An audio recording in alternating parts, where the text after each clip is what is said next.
안녕하세요. 매일 새로운 사연을 전하는 읽어주는 사연 라디오입니다. 구독과 좋아요, 많은 공유 부탁드립니다. 오늘의 사연 시작하겠습니다. 안녕하세요.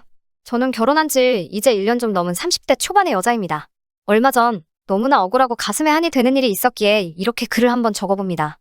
저희 아버지는 친구분과 함께 작은 무역회사를 운영하셨어요. 처음에는 영업직으로 회사에 입사하셨던 아버지는 대표의 눈에 들어 금세 높은 자리로 올라가셨지만 본인의 사업을 해보고자 제가 초등학교 때 회사를 그만두시고 창업을 하시게 되었어요. 당시 동업을 하시던 친구분은 이혼 후 혼자 아들을 키우셨는데 그 아들과 저는 4살밖에 나이 차이가 나지 않아 친남매처럼 지냈습니다. 이후로 회사가 세워지고 몇 년이 지나 자리를 잡아갈 때쯤 아버지의 친구분은 불의의 사고로 운명을 달리하셨어요. 졸지에 하나뿐인 아버지를 잃은 오빠를 저희 부모님은 친자식처럼 보살펴 주셨어요.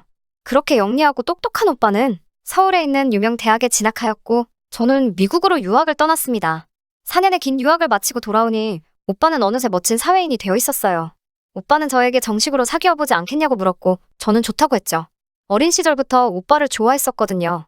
나중에 들으니 저희가 사귀게 된 사실에 대해 저희 부모님은 굉장히 기쁘셨다고 해요. 어려서부터 오빠가 어떤 사람인지 누구보다 가까이서 보셨으니까요. 그렇게 저희는 알콩달콩 누가 봐도 예쁜 연애를 1년간 이어갔어요.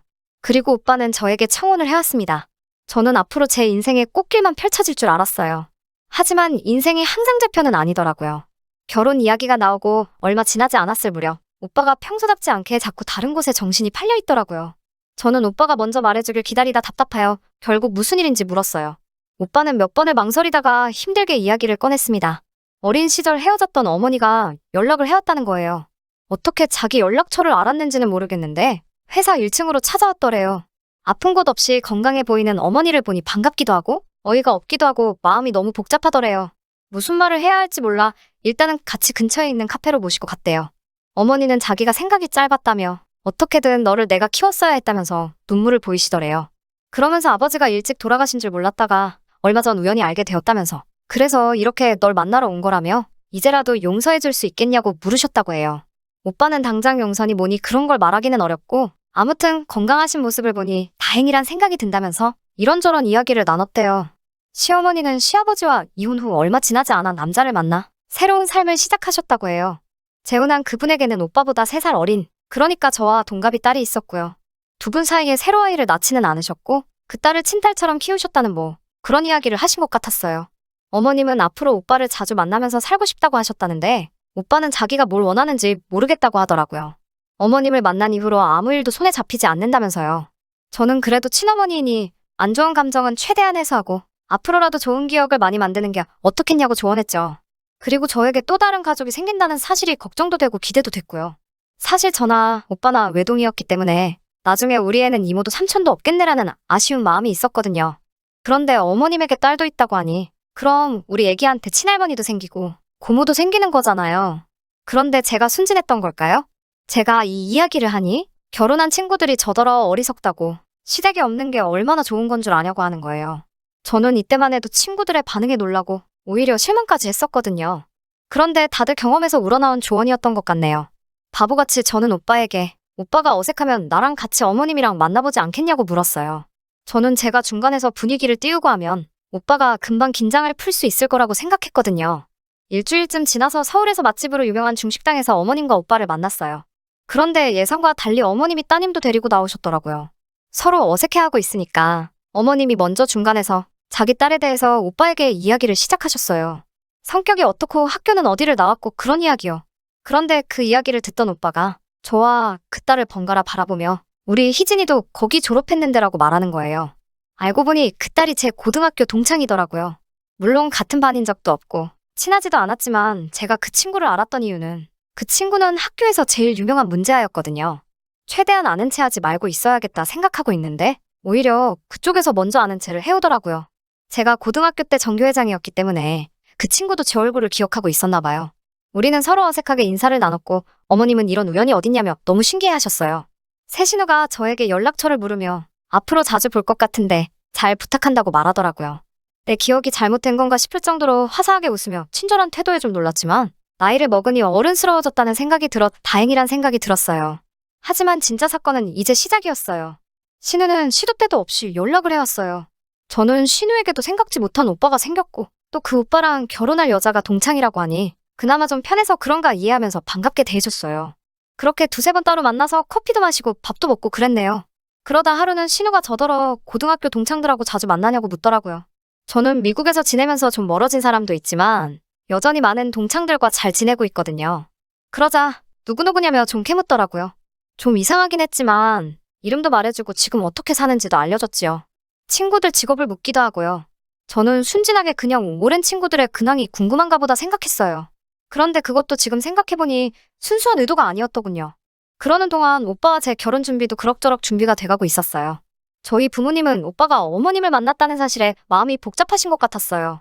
훗날 알게 된 일이지만 오빠가 어머님을 만난 건 기쁜 일이지만 저희 부모님은 그 어머님이 어떤 사람인지 이미 알고 계셨기 때문에 마냥 반갑지만은 않으셨대요. 그렇게 시간이 흐르고 저는 오빠가 졸업한 대학교 동문회관에서 결혼식을 올렸어요.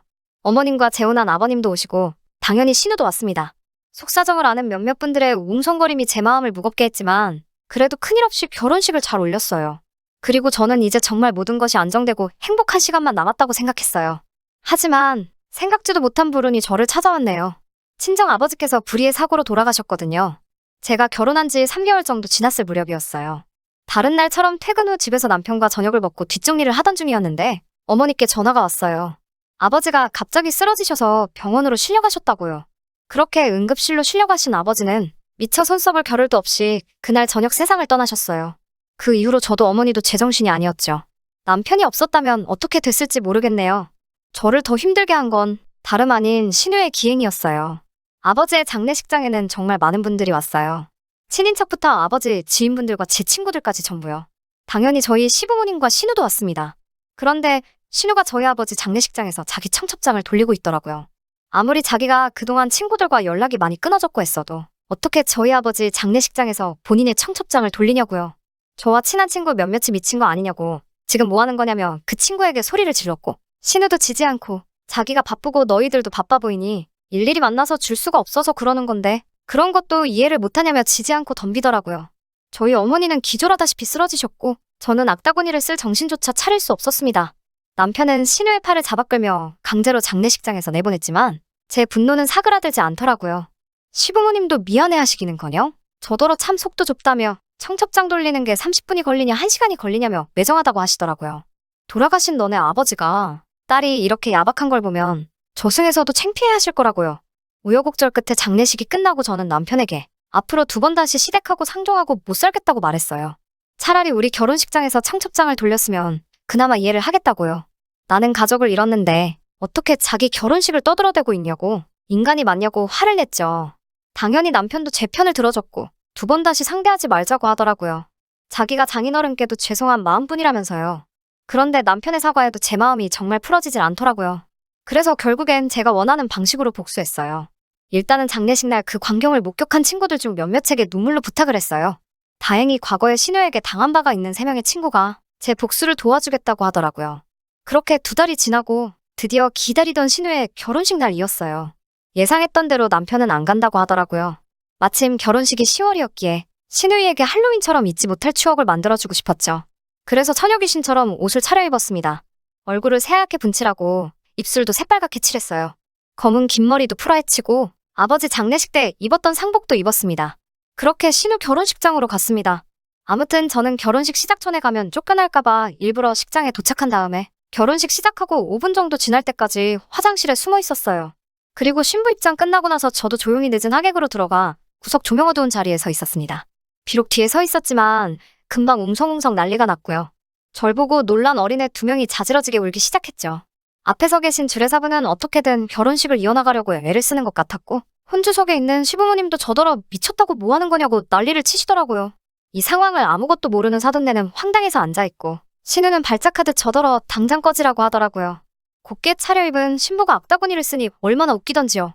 저는 가만히 서 있다가 그대로 아래층 뷔페로 향했습니다. 식장의식 안 보고 식사부터 하시는 하객들도 있잖아요. 저는 축의금을 안 내서 식사권도 못 받았거든요. 그래서 그냥 식당 입구에 가만히 앉아 있었어요. 당연히 거기서도 웅성웅성 얼마나 웃기던지요. 그렇게 한 30-40분 식장과 뷔페를 휘젓고 다녔어요. 사정 모르는 사람은 제가 미친 여자로 보였겠지요. 아마 신우가 주변 사람들한테도 그렇게 얘기하고 다녔을 거예요. 그래도 상관없죠. 기분 너무 좋더라고요. 운전하면서 집에 오는데 진짜 웃음이 자꾸 나와서요. 그때 제 모습을 본 사람들은 아마 제가 실성한 줄 알았을 거예요. 그날 저녁 신우가 어머님이랑 합세를 해서 남편한테 전화를 했더라고요. 스피커폰이 아닌데도 어찌나 목청이 좋은지 무슨 욕을 하는지 다 들리더라고요. 세시 아버님까지 저보고 자기 눈에 걸리기만 해봐라 하시며 난리도 아니시대요. 보니까 사돈 되는 집에서 도대체 뭔 짓을 하고 다니길래 저렇게까지 원수를 쥐고 다니냐며 결혼 다시 한번 생각해봐야겠다고 나왔나 봐요.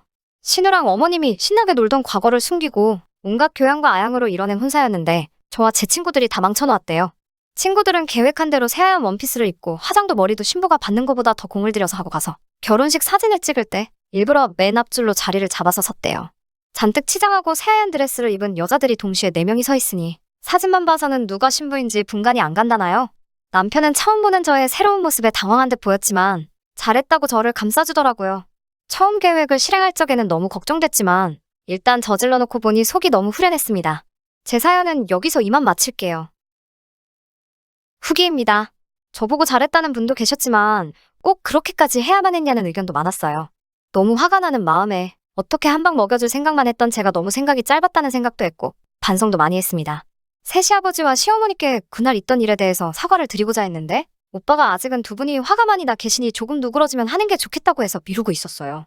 그러던 어느 날 신우의 사돈 어르신 되실 분들이 제 연락처를 어떻게 알았는지 저에게 연락을 해오셨어요. 저보고 잠깐 시간이 가능하면 만날 수 있겠냐고요.